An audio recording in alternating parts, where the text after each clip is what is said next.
এবার গুণোত্তর ধারা n সংখ্যক পদের সমষ্টি। এখানে দুটো ফরমেশন লিখে রাখছি, আসলে দুইটাই একই জিনিস, একটু পরে বুঝতে পারবা কেন দুইটা একে বলতেছি। এই ফরমেশন দুটো কিভাবে আসছে এটা আমাদের বইয়েও লেখা আছে, চলো এটা আগে একটু দেখে নিই, তারপর এটা নিয়ে বিস্তারিত কথাবার্তা শিখতেছি। এতটুক তো আমরা জানি, প্রথম পদ এ, সাধারণ অনুপাত আর, পদ সংখ্যা n, এগুলো তো আমরা আগের ক্লাস থেকেই জানি। এখন চিন্তা করো, একটা গুণোত্তর ধারা যদি আমি লিখি যেটার কোনো ডেটা দেওয়া নেই, তাহলে প্রথম পদ, প্রথম পদটা কি হবে? এ, তারপরে পদ এ আর, তারপরে পদ কত হবে? এ আর স্কোয়ার, রাইট? এই সিরিজটা তো আমরা জানি। তারপর এটা চলতে থাকবে চলতে থাকবে চলতে থাকবে, কত পর্যন্ত? আমরা যদি n তম পদ চিন্তা করি তাহলে কি পাবো? n তম পদের নির্ণয়ের সূত্র কি আমরা জানি না? a ইন্টু, এখানে লিখি a into r to the power n minus one. n তম পদ পর্যন্ত যদি লিখতে হয় আমাকে এই সিরিজটা, তাহলে এইটাই লিখবো। আচ্ছা, এটা যদি শেষ পদ হয় বা n তম পদ হয়, তার আগের পদটা যদি আমি পাইতে চাই তাহলে কি লিখতে হবে? a into r to the power n minus two করলে তো আমরা আগের পদটা পাবো। ঠিক আছে, ফাইন। তারপর এখানে চলতে চলতে এখানে মিশ্রিত হবে। এখানে আরো পদ লেখা আছে যেগুলো আমি লিখিনি, মনে করো এরপরে কি থাকতো? A r cube, a r to the power four, এরকম করে আছে n তম পদ পর্যন্ত, যেগুলো আমরা লিখিনি।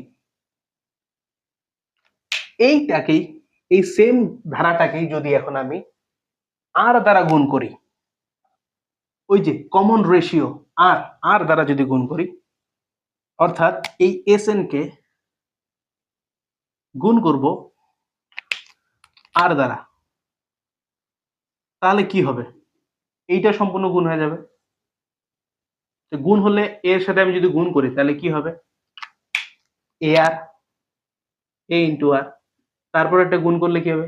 আর গুণ করলে এ আর স্কোয়ার, তারপর একটা গুণ করলে কি হবে? এ আর কিউব, তারপর চলতে চলতে চলতে চলতে এইটাকেও যদি আর দ্বারা গুণ করি তাহলে কি হবে? এই গুণটা অনেকে বুঝতে অসুবিধা করে, এই যে এ ইন্টু এন মাইনাস টু, এর সাথে যদি আমি আর গুণ করি তাহলে কি হবে? A into n minus two, আর এখানকার power one plus a r n minus one, তাহলে এইখানে পাবো আর দ্বারা গুণ করলে a into n minus one plus এটাকে দ্বারা আর দ্বারা গুণ করলে কি পাবো? A into r to the power n. বুঝছি? একেবারেই সহজ ছিল, শুধু প্রথমটার সাথে, আচ্ছা লেখার সুবিধার্থে আমরা এটাকে নাম দিয়ে দিই 1 নম্বর সমীকরণ, এটা 2 নম্বর সমীকরণ। 1 নম্বর সমীকরণকে যখন আমি আর দ্বারা গুণ করছি তখন এই নিচের এই নতুন ধারাটা পাইছি। বুঝছি এই পর্যন্ত? খুবই সহজ ছিল। এখন, এখন যদি আমি 1 থেকে 2 বিয়োগ করি, 1 থেকে যদি 2 বিয়োগ করি, 1 নম্বর সমীকরণ থেকে যদি 2 বিয়োগ করি তাহলে কি হবে সিনারিওটা? এইগুলো সব নেগেটিভ হয়ে যাবে, এই নিচের পার্টগুলো সব নেগেটিভ হয়ে যাবে, যেহেতু নেগেটিভ সাইন আসছে। নেগেটিভ সাইন যদি আসে তাহলে প্রথমেই দেখো তো এইখানে কি লিখতে পারি? এই বেশে বা দিয়ে এস এন, যেহেতু বিয়োগ করতেছি, এস এন মাইনাস এই অংশটা বাদ আর ইন্টু এস এন। ঠিক আছে তো? হ্যাঁ, এটা নেগেটিভ হয়ে গেলে এটা কি পজিটিভ থাকবে, তাহলে এই যে নেগেটিভ পার্টটা, পজিটিভ পার্টটা আর এই নেগেটিভ পার্টটা বাদ হয়ে যাবে। এখানে এটা পজিটিভ পার্ট থাকবে, এটা যেহেতু এই যে সাইন পরিবর্তন হয়ে গেছে নেগেটিভের কারণে, তাহলে এটাও কাটা যাবে। এইখানে এ আর কিউব নেগেটিভ হয়ে যাবে, এরকম একটা এ আর কিউব কি এই ডট চিহ্নের ভিতরেও আছে না? তাহলে ওই অংশটাও কাটা যাবে, যেগুলো আমি লিখি নেই কিন্তু আছে তো। আবার এখানে চিন্তা করো, এই যে এই পার্টটা পজিটিভ, এই পার্টটা নেগেটিভ হয়ে যাবে, তাহলে এই পার্টটাও কাটা যাবে। a into r to the power n minus one, এরকম একটা পথ এখানেও আছে ডট চিহ্নের মাঝখানে, এটাও কাটা যাবে। তাহলে আলটিমেটলি পড়ে থাকবে এইখানকার প্রথম পদটা, এখানকার শেষ পদটা। বুঝছি কিনা? একেবারেই সহজ ছিল। তাহলে পড়ে থাকতেছে এটা আর এইটা। তাহলে লিখি a minus a into r to the power n, বা এখন এখান থেকে কি কমন যায়? এস এন কমন যায়, এখানে থাকে ওয়ান মাইনাস আর, এখানে কমন নিতে পারে কি a, one minus r to the power n।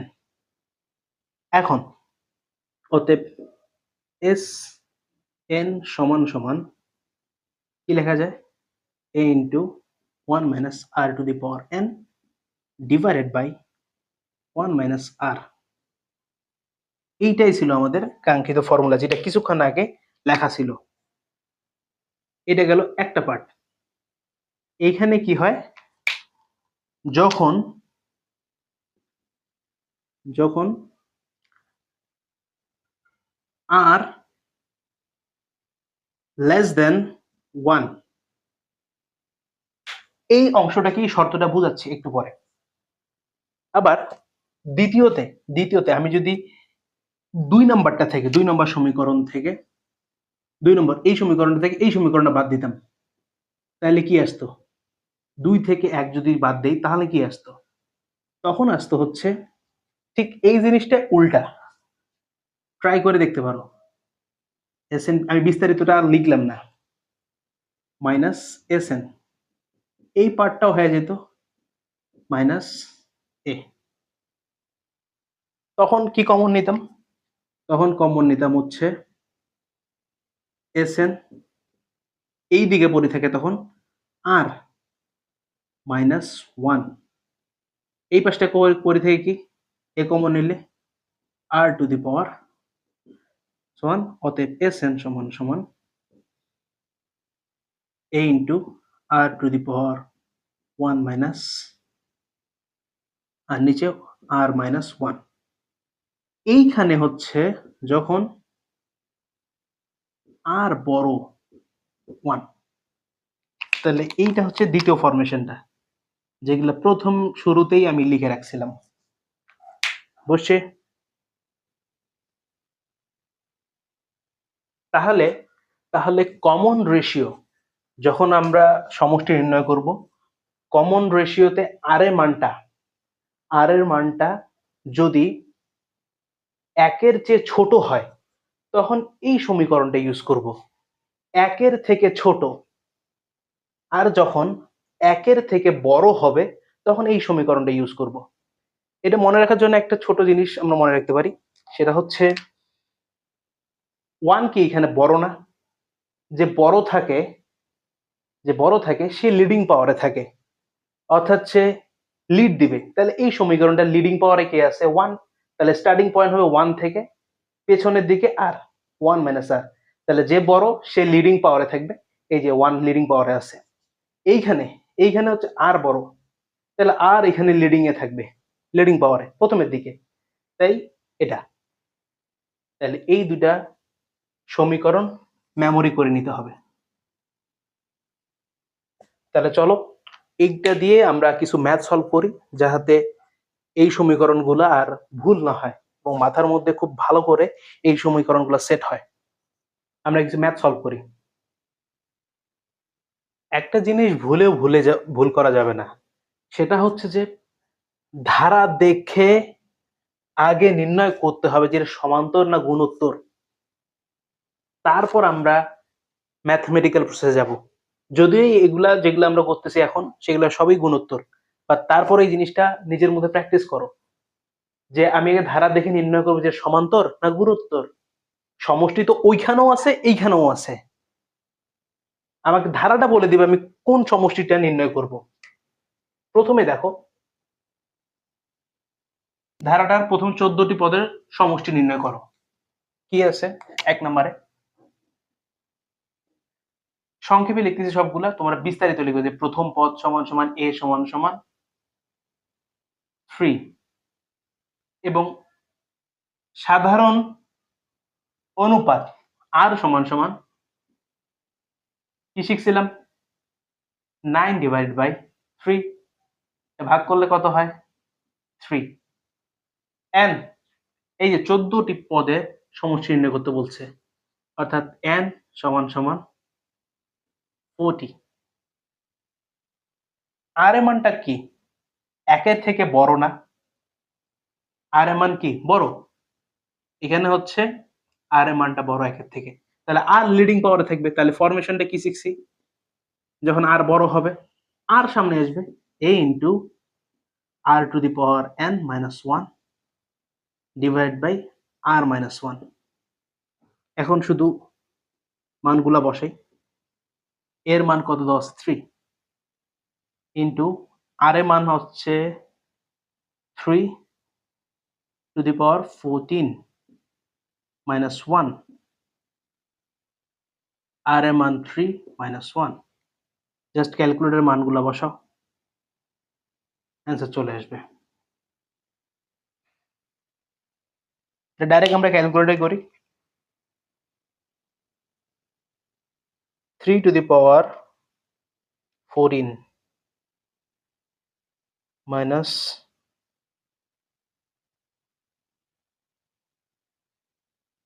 3 to the power 14 minus 1 into 3 divided by 2 7 1 7 4 4 5 2 এটা হচ্ছে সমষ্টি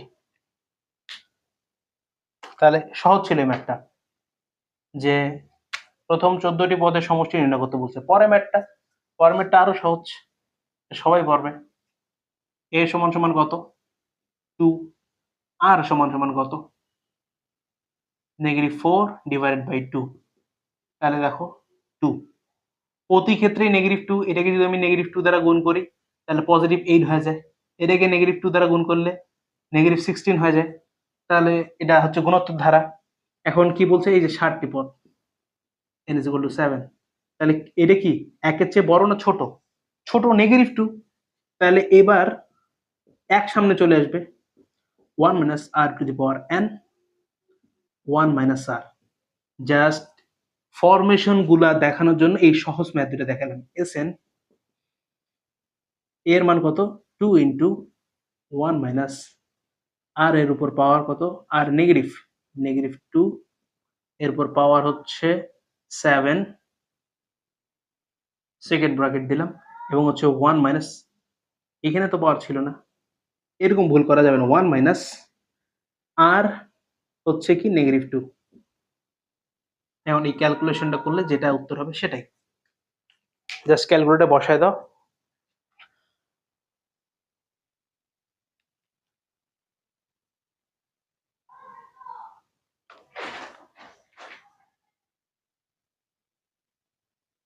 -2 টু দি পাওয়ার 7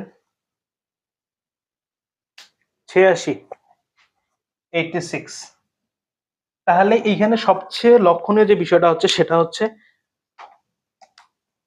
আর এর এই যে নেগেটিভ মান এবং এখানে পজিটিভ মান যখন আর বড় হচ্ছে আর লিডিং পাওয়ার থেকে এই ফরমেশনটা ইউজ করতেছি আর যখন আর ছোট হচ্ছে তখন এই ফরমেশনটা ইউজ করতেছি আশা করি বুঝা পাইছো চলো পরেরগুলো সলভ করি প্রথমে আমরা এই দুটো প্রশ্নের একটু লজিক্যালি সলভ করার চেষ্টা করি মুখে মুখে সলভ করা যায় কিনা আচ্ছা এই কোশ্চেন দুটো যদি এমসিকিউ দিত তাহলে কি আমার উইথিন 1 সেকেন্ড অর 2 সেকেন্ডের মধ্যে কি সলভ করা সম্ভব কিনা একটু যাচাই বাছাই করে দেখি এইখানে 2n + 1 লিখে রাখছে এই জিনিসটা কি বলো তো 2n + 1 আর আরেকটা নিচের অঙ্কে লেখা আছে 2n + 2 অর্থাৎ এই সাইনগুলা কি এটা কি একটা বিজোড় সংখ্যার সাইন না আমরা বাস্তব সংখ্যা পড়ছি অর্থাৎ এখানে n এর মান যে কোনো মান বসাও যদি 1 বসাও 1 বসালে কি পাবো যদি n = 1 বসাই তাহলে কি ভাই 2 1 কে 2 আর কে 3 3 পাইলাম 2 যদি বসাই তাহলে কি পাবো 5 পাবো 2 বসালে পাচ্ছি হচ্ছে 5 অর্থাৎ যে কোনো মান বসাই না কেন n এর মান, আমি প্রতি ক্ষেত্রে একটা বিজোড় সংখ্যায় পাবো। এতটুকু বুঝছি। এইটা এটা জোড় সংখ্যার সিকোয়েন্স। যতবারই আমি n এর মান যে কোনো মানই বসে না কেন প্রতিবারই জোড় সংখ্যা পাবো। এই জিনিসটা তো আমরা আগে থেকেই জানি, তাই তো? এখন প্রশ্ন হচ্ছে যে এইখানে বলছে কি, এখানে একটা গুণোত্তর ধারা দিছে, ধারা দিয়ে বলছে যে এইটার 2n+1 সংখ্যক পদের সমষ্টি নির্ণয় করো। অর্থাৎ একটা বিজোড় সংখ্যার সমষ্টি নির্ণয় করো। কারণ বিজোড় সংখ্যক কি হইতে পারে? 1 হইতে পারে, 3 হইতে পারে, 5 হইতে পারে, 7 হইতে পারে। এবং সিরিজটা কি? 1 -1 প্লাস 1 -1 প্লাস 1 -1 এরকম করে চলতেই আছে, তাই তো? এখন বলছে যে এত সংখ্যক অর্থাৎ বিজোড় সংখ্যক। তাহলে আমি এখান থেকে যদি বিজোড় যে কোনো দুইটা সংখ্যা নেই, বিজোড় সংখ্যা কত? 1 হবে, 3 হবে। তাহলে আমি যদি 1 যোগ করি তাহলে কত হবে? একই হবে। এখন বলছে যে বিজোড় যে কোনো সংখ্যা নাও, কারণ আমি যদি 3টা নিই, 3টা যদি যোগ করি তাহলে কি হবে অ্যান্সার? এই যে নেগেটিভ পার্টটা আর একটা পজিটিভ পার্ট কাটা যাবে, তাহলে কি পড়ে থাকবে? 1। যদি 5টা নেই, যদি 5টা চিন্তা করি, তাহলে এই পাশে এইটা তো কাটা গেল, তারপর এই যে নেগেটিভ পার্ট, এই যে পজিটিভ পার্ট কাটা যাবে, তাহলে তাও করে থাকে কি? 1। অর্থাৎ এখান থেকে আমি যে কোনো জোড় সংখ্যক যদি আমি চিন্তা করি তাহলে উত্তর চলে আসে 1। তাহলে বিজোড় সংখ্যক বলছে, বিজোড় সংখ্যক পার্ট অঙ্ক যদি আমি নিয়ে চিন্তা করি তাহলে যোগ করলে যে অংশটা পাই সেটা হচ্ছে উত্তর। প্রতি ক্ষেত্রে 1 আসে, তার মানে এর উত্তর হচ্ছে 1। বুঝছি কি লজিকটা? একেবারে সহজ ছিল। পরেরটার ক্ষেত্রে সেম জিনিস। এইখানে বলছে জোড় সংখ্যক নাও, অর্থাৎ জোড়া নিতে হবে। জোড়া নিয়ে যোগ করে দেখো যে সমষ্টি কত। আমি এখানে 2টা নিতে পারি, 4টা নিতে পারি, 6টা নিতে পারি। দেখো তো আমি যদি 2টা নিই, প্রথম 2টা কাউন্ট করি, তাহলে কি এই দুটো যদি আমি সমষ্টি নির্ণয় করি তাহলে নেগেটিভ একটা পজিটিভ একটা কাটা চলে যাবে, তাহলে অ্যান্সার কি আসবে? 0। তাহলে এটার অ্যান্সার 0। যদি 4টা চিন্তা করি, 4টা চিন্তা করি, তাহলে 4টা জোড় সংখ্যা যেহেতু বলছে তাহলে 4টা জোড় সংখ্যা। তারপরও কি এই যে নেগেটিভ পজিটিভ কাটা যায় কি হয়ে যাবে? 0। তখনও অ্যান্সার কি? 0। তাহলে আমি দেখেই বলে দিতে পারবো এর অ্যান্সারটা কি হবে। যেখানে বিজোড় সংখ্যক বলছে তাহলে বিজোড় যে কোনো একটা সংখ্যা নিব। বিজোড় 3টা সংখ্যা, 5টা সংখ্যা, 7টা সংখ্যা, 9টা সংখ্যা যোগ করার পর দেখবো যে অ্যান্সারটা পাবো সেটা হচ্ছে অ্যান্সার। অর্থাৎ আমি 3টা নিয়ে দেখতেছি, এখানে আসতেছে 1, তাহলে এইটাই 1ই অ্যান্সার। এইখানে আমাকে জোড় সংখ্যক, জোড় 2, 4, 6, 8, 10 যে কোনো সংখ্যা নেই না কেন যোগ করে যদি দেখি যে মানটা আসবে সেটা হচ্ছে অ্যান্সার। লজিকটা কি ধরতে পারছো পিছনে? চলো এখন দেখি যে রিটেনে কিভাবে লিখবো এই ম্যাথ গুলো পরীক্ষার খাতার জন্য। আগের নিয়মে এক নাম্বারটা প্রথম পদ। তাহলে আমি প্রথমেই বুঝে গেছি যে এটার অ্যান্সার 1 হবে, কারণ এই যে সাইন বলে দিছে। এটার অ্যান্সার হবে 0, এটা আমি বলেই দিতে পারবো সেকেন্ডের মধ্যেই। প্রথম পদ কি? a সমান সমান কত? 1। আর কমন রেশিও কত? -1 ডিভাইড বাই 1। এটা ভাগ করলে কত হয়? -1, তাই তো? এখন চলে আসি, এই -1টা বড় না ছোট? সমষ্টি নির্ণয় করতে বলছে n সংখ্যক পদের সমষ্টি 2n প্লাস n সংখ্যক পদের সমষ্টি নির্ণয় করতে বলছে।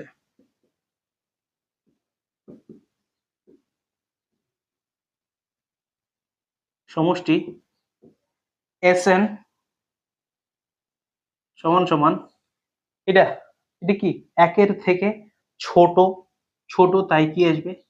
এক সামনে চলে আসবে। একের মান ছোট, একের থেকে ছোট, তাই তো? যদি ছোট হয় তাহলে কি বসাবো বলো? এখনই যদি ভুলে যাও ভাই কি হবে তোর? দেখো এখানে কি আসতেছে? 1 - r to the power n, 1 minus r. দেখো এই পার্টে এখন মানগুলো বসাই দিই। তাহলে এর মান কত? এই যে 1 ইন্টু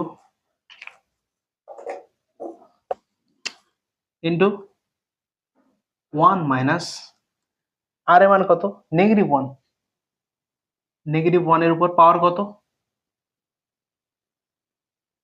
এই যে কোথায় গেল? এই যে 2n প্লাস 1 সংখ্যক, 2n প্লাস 1 সংখ্যক। নিচে কি আসবে? 1 মাইনাস এটা। তাহলে 1 এইখানে কি হবে? এই জিনিসটা কি আমরা জানি যে নেগেটিভের উপর যদি বিজোড় পাওয়ার থাকে তাহলে সেটা কি হয়? উত্তরে কি আসে? একটা বিজোড় সংখ্যাই আসে। আর যদি নেগেটিভ উপর জোড় পাওয়ার থাকে তাহলে কি আসে? একটা জোড় সংখ্যায় আসে,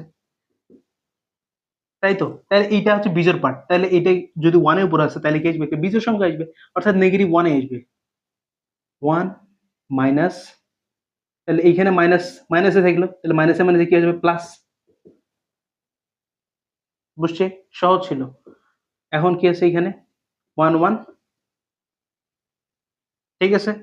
এখন দেখো উপরে যদি গুণ করি তাহলে 1 1 2, 2 ইন্টু 1 তাহলে 1 হয়, আর নিচে কি 2, তাহলে 2 2 কাটে দিলে হচ্ছে আলটিমেট অ্যান্সার 1। যেটা আমরা প্রথম মিনিটেই বলে দিছি যে এই দুটো যদি আমি জোড়, যে কোনো বিজোড় সংখ্যক নেই তাহলে যোগ করলে আমি 1ই পাবো। সহজ ছিল অঙ্কটা, একবারেই সহজ ছিল। তাহলে প্রথমে এ পদ, তারপর আর এর মান, তারপর 2n প্লাস 1, এটা হচ্ছে n এর মান আমি বসাইলাম, বসানোর পরে এই যে ক্যালকুলেশনটা করলাম, একেবারেই সহজ ছিল। আর এমসিকিউ এর জন্য যারা কি চিন্তা করব যে এখানে জোড় বলছে না বিজোড় বলছে, ওই সংখ্যাটা এনে যোগ করে যেটা যোগফল বের হবে সেটা অ্যান্সার। বুঝছি? পরেরটা ট্রাই করো তো একা একা, তারপর আমি দেখাচ্ছি। এবার দেখো এটা, এখানেও এ 2, আর কত? -2 থেকে 2 বাদ, নট বাদ, ভাগ দিলাম। ভাগ দেওয়ার পরে এখানে কি ভাই? -1, সেম সেম। এখানে n এর মান কত? 2n প্লাস 1, অর্থাৎ Sn সমান সমান a into 1 minus r to the power n 1 minus r, তাই তো? এর মান কত? 2 ইন্টু এখানে কত? 1 minus r to the power, r এর মান কত হচ্ছে -1, এর পাওয়ার হচ্ছে 2n প্লাস 2, এখানে second bracket, divide by 1 minus r কত এখানে? -1, তাই তো? তাহলে এই যে কি আছে? জোড়া পাওয়ার আছে, তাহলে অ্যান্সার কি? জোড়া আসবে, তাহলে পজিটিভ 1 আসবে অ্যান্সার। তাহলে 1 মাইনাস 1, নিচে কত? 1 প্লাস 1, এইখানে দেখো 1 মাইনাস 1 0, 2 ইন্টু 0 ডিভাইডেড বাই 2, আর জিরোর সাথে কোনো গুণ করলে কি উপরে তো জিরোই হয়, আর উপরে জিরো মানে কি? অ্যান্সার 0, তাই তো?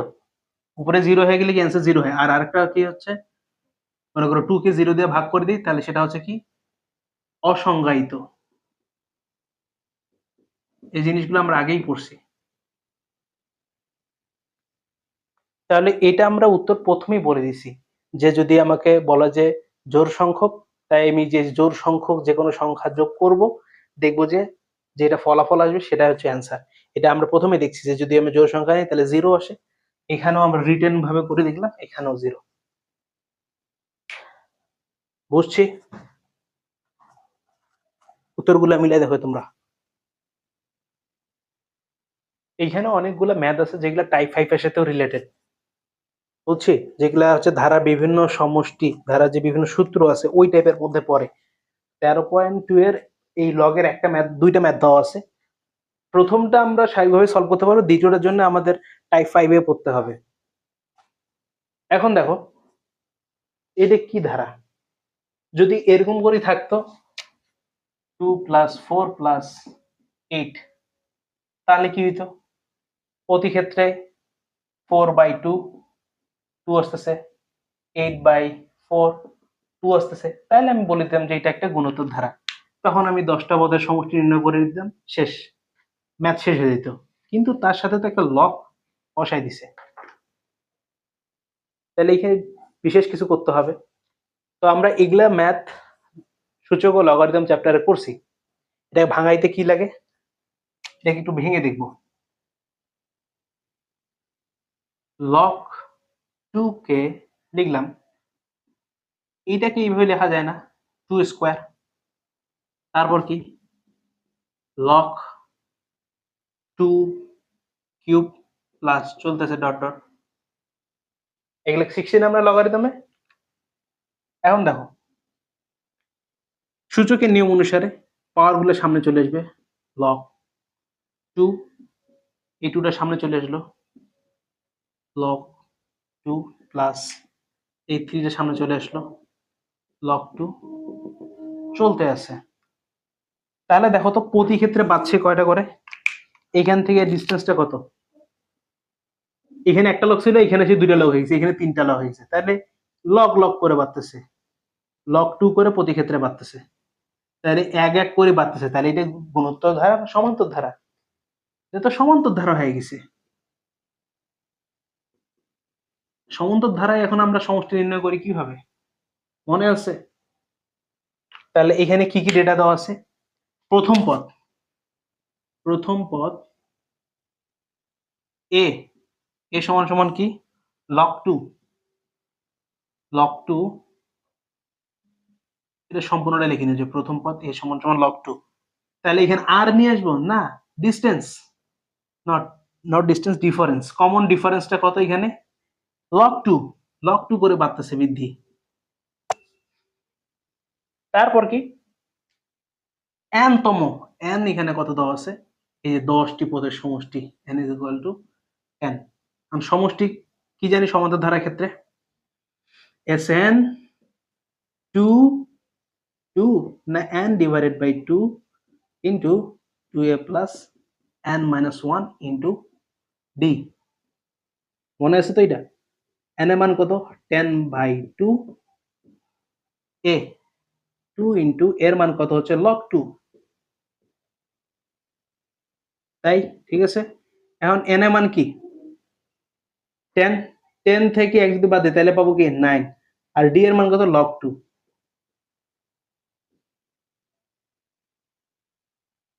তাহলে এখানে হয়েছে 5 2 log 2, 9 log 2, তাহলে এই দুটো যদি আমি যোগ করে দিই তাহলে হচ্ছে 5 ইন্টু এদিকে কি আছে 11 লগ 2 আর 9, 11 লগ 2 হইল, তাহলে এটা গুণ করলে কত হয় 55 log 2, এটা হচ্ছে সমষ্টি। এতটুকুই অ্যান্সার, সহজ ছিল ম্যাথটা। তাহলে প্রথমে কি এটাকে একটু মডিফাই করলাম, মডিফাই করে দেখলাম যে প্রতি ক্ষেত্রে লগ টু করে বাড়তেছে, তার মানে এটা আইডেন্টিফাই করলাম এটা গুণোত্তর ধারা না একটা সমান্তর ধারা। তাই এই জন্য বলি যে প্রথমে আমাদেরকে ডিফাইন করতে হবে যে ধারাটা গুণোত্তর নাকি সমান্তর। এইখানে দেখলাম যে আমরা গুণোত্তরে ম্যাথ করতেছি বাট একটা সমান্তর ধারা পেয়ে গেছি। তারপর কি এখানে মানগুলো দেখলাম যে A D N, simple calculation করলাম, অ্যান্সার শেষ। এটাকে আরেকটা প্রসেসে করা যায় যেটা খুব একটু জটিল হবে, চলো আমরা পরে ম্যাথটা সলভ করি। এই ম্যাথটা দেখো, এটা শুধু দেখতেই বড়, অনেক সহজ একটা ম্যাথ। প্রত্যেকটা পয়েন্টকে একটু ব্রেকডাউন করে দেখি যে কি কি হয়। প্রথমে দেখো 1 মিটার দৈর্ঘ্য বিশিষ্ট একটি লৌহ দণ্ডকে 10টি টুকরায় বিভক্ত করছে, এই পর্যন্ত চিন্তা করি। 1 মিটার দৈর্ঘ্য বিশিষ্ট লৌহ, 1 মিটার, আচ্ছা চিন্তা করো এর একটা লৌহ দণ্ড যার সাইজ হচ্ছে 1 মিটার, এইটাকে 10টি টুকরায় বিভক্ত করছে, এরকম করে পার্ট বাই পার্ট 10টা টুকরা ভাগ করছে। ভাগ করার ফলে এই যে 1 মিটার এটাকে 10টা টুকরা ভাগ করছে, 10টি টুকরা ভাগ করার ফলে এটা কি একটা গুণোত্তর ধারা গঠন করছে। গুণোত্তর ধারা মানে কি, প্রতি ক্ষেত্রে অনুপাতগুলো সেম, এখানকার এই ভাঙা থেকে আরেক ভাঙার অনুপাতগুলো সেম। যদি বৃহত্তম টুকরাটি ক্ষুদ্রতম টুকরার 10 গুণ হয়, অর্থাৎ এই লৌহদণ্ডতে একটা পার্ট থাকবে, সেটা হবে বড় সাইজের এবং একটা হবে খুবই ছোট। এখানে বলছে কি, বৃহত্তম টুকরাটি এই ছোটটার 10 গুণ হবে ক্ষুদ্রতম টুকরাটির দৈর্ঘ্যের আসন্ন মান মিলিমিটারে প্রকাশ করো। আচ্ছা, যতগুলো ডেটা এখানে আমরা নিব সব মিলিমিটারে, তাই এই যে মিটারটা যে দেওয়া আছে এইটাকেও আমরা মিলিমিটারে প্রকাশ করে নিই। 1 metre is equal to 1000 millimetre. ঠিক আছে, তাহলে কি কি ডেটা আছে, এই সহজ যে ডেটাগুলো আমরা পাই এগুলাকে লিখে নিই। এখানে টোটাল 10টা টুকরা ভাগ করছে, 10টা টুকরার সমষ্টি কত, 1 মিটার, অর্থাৎ 1000 মিটার। তাহলে সমষ্টিটা দেওয়া আছে Sn সমান দেওয়া আছে 1000 মিলিমিটার। কতগুলা টুকরা, n এর সংখ্যা কতগুলা, 10টা, n সমান সমান 10। এইটা সহজে আমরা এই ডেটা দুইটা পাই, একদম পরিষ্কার লেখা আছে। এইবার দেখো শর্তটাকে একটু নিয়ে আসি। বৃহত্তম টুকরাটি ক্ষুদ্রতম টুকরার 10 গুণ হবে। 6 নম্বর, বৃহত্তম টুকরাটি, অর্থাৎ বৃহত্তম টুকরাটি ক্ষুদ্রতম টুকরা 10 গুণ হবে। তাহলে বৃহত্তম টুকরাটি কত, ক্ষুদ্রতম টুকরাটি অর্থাৎ ধরে নি সবচেয়ে ক্ষুদ্রতম টুকরাটি প্রথম পদ দিয়ে শুরু হচ্ছে, 1 থেকে ভাঙা ভাঙা শুরু করছি আমরা, এটা হলো প্রথম। বৃহত্তমটা হচ্ছে একদম দশমতম টুকরা হলে n এর মান এখানে হচ্ছে কি বসাবো, 10। 10 থেকে যদি আমি 1 বাদ দিই তাহলে কি ar⁴ 9 এটা পাই।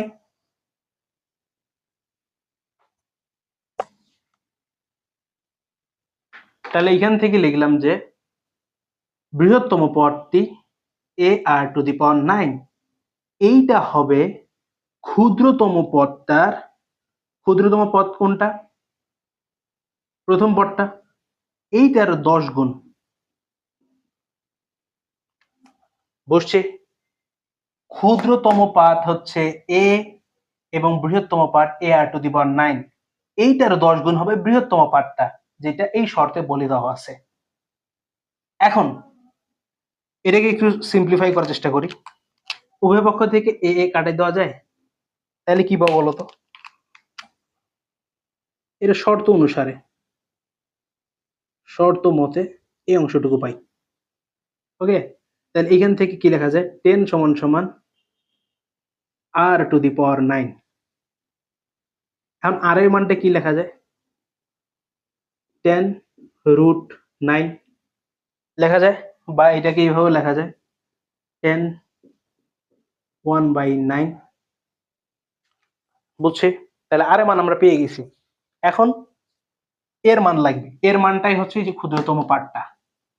তাহলে এখন মেন সূত্র নিয়ে আসি, আর এর মান এখানে কত, অনেক বড় মান, তাহলে আর এই থাকবে প্রথমে। অতএব Sn সমান সমান a ইন্টু r⁴n-1, আর এর মান যেহেতু এখানে বড়, r-1 এর মান কত, এটাই তো বের করতে হবে। Sn এর মান দেওয়া আছে 1000, Sn এর মান 1000 এবং a বের করতে হবে, আর এর মান হচ্ছে 10⁻1/9, এটা -1 ডিভাইডেড বাই 10 ইন্টু 10⁻1/9 -1। এখন কি হবে, এটা উল্টাই দিই, তাহলে এই দুইটা পার্ট গুণ হয়ে যাচ্ছে। এর মান যদি বের করতে যাই তাহলে 1000 ইন্টু এই অংশটুকু 10⁻9 -1, ডিভাইডেড বাই 10⁻1/9 মাইনাস 1। এখন এইটাতে মাথা খারাপ করে লাভ নাই, দ্রুত ক্যালকুলেটরের হুবহু মানটা বসে দাও। ইএক্স যাদের কাছে আছে তাদের জন্য তো খুবই সুবিধা। 991 সিরিজের যে ক্যালকুলেটরটা 100 mS দিয়েও যাবে, তবে একটু ভেঙে ভেঙে করতে হবে। 100 into 10⁻1000 into 10⁻1/90 minus 1 divided by 100, not 100, 10⁻1/9 minus 1, 24 দশমিক সামথিং আসে, অর্থাৎ 24.473 এটা আসে।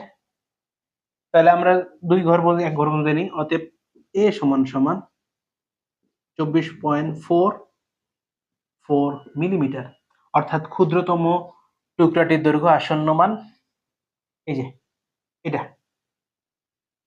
সহজ, শুধু একটু দেখতেই বড়।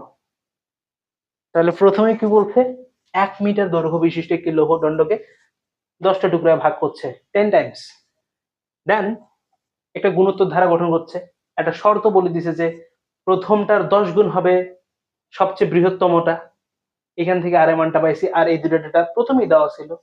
দেন সমষ্টির ফর্মুলাটা আমরা ইউজ করলাম, এর মানটা পেয়ে গেলাম। এখানে মাথা খারাপ করার দরকার নেই, ডাইরেক্ট ক্যালকুলেটরকে মাথা খারাপ করতে দাও। তাহলে 24.4 মিলিমিটার, এখানে মিলিমিটার, ঠিক আছে, এতটুকুই।